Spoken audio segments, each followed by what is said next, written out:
'Cause we're differently abled, differently. Welcome back. Teachers who are visually impaired convened to voice their concerns in the teaching profession. Take a look. To mark World Autism Awareness Day, Andy Speaks with partners flagged off riders at the Kenya Institute of Special Needs Education in Kasarani that were headed to Garissa with the mission to raise funds for autistic children.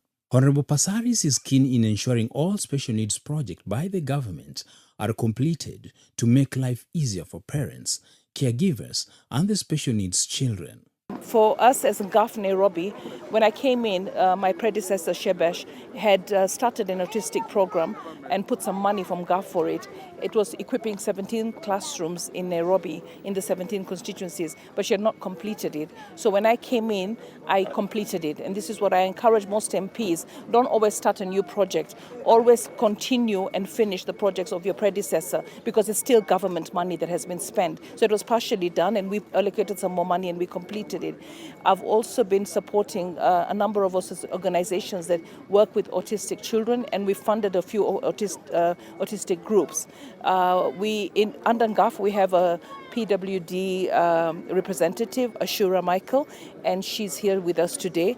And she makes sure that we never leave out any disability. Her support towards this noble cause goes a long way, but with more people coming on board, it makes all the difference. All is to celebrate Dr. Sylvia here for taking her blessing, because it's a blessing when you have a child with disability, in the sense that you as a person become so humbled and so giving, and you're closer to God that way. Being a disability and a neurodevelopmental disability that is not well known, you find even caregivers themselves do not know that their children are on the spectrum.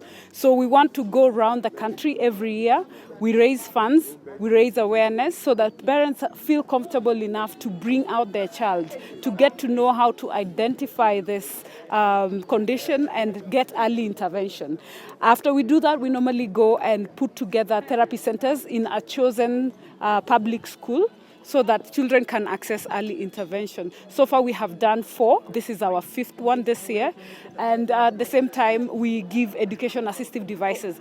Being neurodiverse means that their brain does not function like the rest of us. So that means even how they learn differently. But the sad state of affairs is, as much as they require that one-on-one and smaller classrooms, we have them bundled up, so many of them with mixed disabilities, and they get lost in the cracks and they don't progress. So you find even if in government we have opportunities for persons with disabilities, they never get to enjoy that because they've not gotten the support in the health system, education system, so they're not able to transit and become citizens who are beneficial to our community. Engaging key stakeholders was one way of ensuring there is awareness creation and proper representation of autistic children. National Council for Persons with Disability Director Hassan iconized parents and caregivers for the amazing work and the commitment they extend towards their children. Especially recognize the parent and their children who are in the shed or who are following us wherever they are. Every day I will see a parent carrying a child on his or her back. And most of the time, while we have great fathers, mothers usually bear the biggest burden. We have seen homes ambayo imevunjika. We have seen mothers being told, wewe unazaa mtoto hivi hivi. But of course, we have seen also great fathers who carry those kids on their back. But the most difficult thing is the expenses that relate with these forms of disability. While all forms of disabilities are challenging and are expensive, disability lifestyle is the most expensive. I cannot live without this wheelchair, and it's not a cheap thing. But some forms of disability are more expensive. People who are always on drugs, people who are always on therapy. I remember a case of a mother telling me that she spent more on taxi than the therapy services. The therapy is cheaper than the taxi. So the program we are rolling out, we have started with some institutions, including KISE here, targeting 1,000 autistic and other related developmental disorders to have a therapy here. And we are also engaging the reformed NHIF and also county health. Director Silva and I, 3 weeks ago, we have been inducting all 47 county directors of health, and how level 5 and level 4 hospitals, all the kids with autism and related developmental disorders can access free therapy and free essential drugs. Archbishop Anthony Muheria, in representation of the church, called out the public not to label but embrace diversity of all kinds. Every child is a blessing. The child is a blessing even though they may have some inability.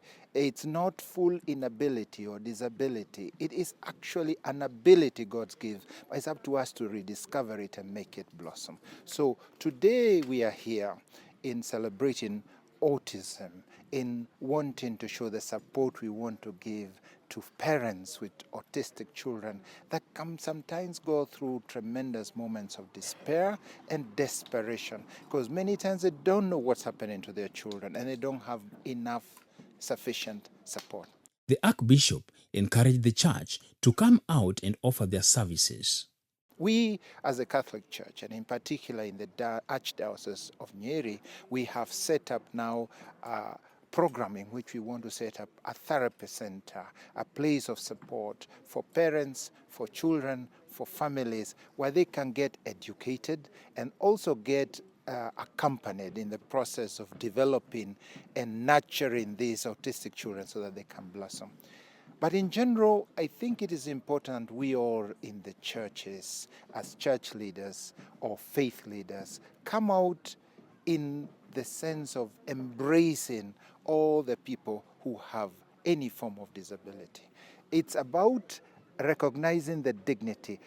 Each person has full dignity, irrespective of their situation, physical, educational, knowledge, whatever may be their condition. They are fully worth and fully the dignity given to them by God. And this only we religious leaders can emphasize it to the people. In addition to the efforts made by government, the Archbishop looks forward to seeing the special needs children as the government's top priority. I think it is good that we be aware of the great sacrifice, first of mothers of these children. They give themselves even more than they did by just giving birth and bringing to life that child. They give themselves their time, their energy, their sleep. They barely rest because of these children who may be in very demanding in their life, because they are maybe hyperactive, maybe even dangerously active, and they need supervision. And I think government should look at this. Now there is a bill in Parliament that is coming, and the bill is meant to favor caretakers or caregivers, the parents, the families. Those families should actually get zero rated in terms of they should get waivers of taxes. They should be able to get the parents themselves a card that enables them not only to get free health care but also to get many other things without taxing. Emphasis on setting high standards of the services, specialized care and environment for the special needs children caught the attention of the Archbishop. I am a witness. When I was in Kitui, those special schools actually got very little support, financial, funding. The toilets were broken, things were down. But other people came in, other corporates. But where is this funding for the blind or for those who are impaired sight disability, or those who have other disabilities? Where can we get a better kitty and a better organized kitty? The founder of Andy Speaks called on everybody to play their part in this noble cause. Our doors are open. We have a therapy center where we can help and work with them, from psychosocial support to access to early intervention. We have doctors in partnership where you can just go get your diagnosis, and then everything is curated, because our children can access, but be the voice on behalf of that parent, maybe who's in denial, who has not been able to even identify that their children has autism. So go to our site, which is www.specialneedsresourcehub.org, learn something, the signs and the symptoms, and then that way be the voice on ground. You can also make donations to our portal to enable us to reach more. and also get a seat for like the ones who need psychosocial support so that we are able to give that to them.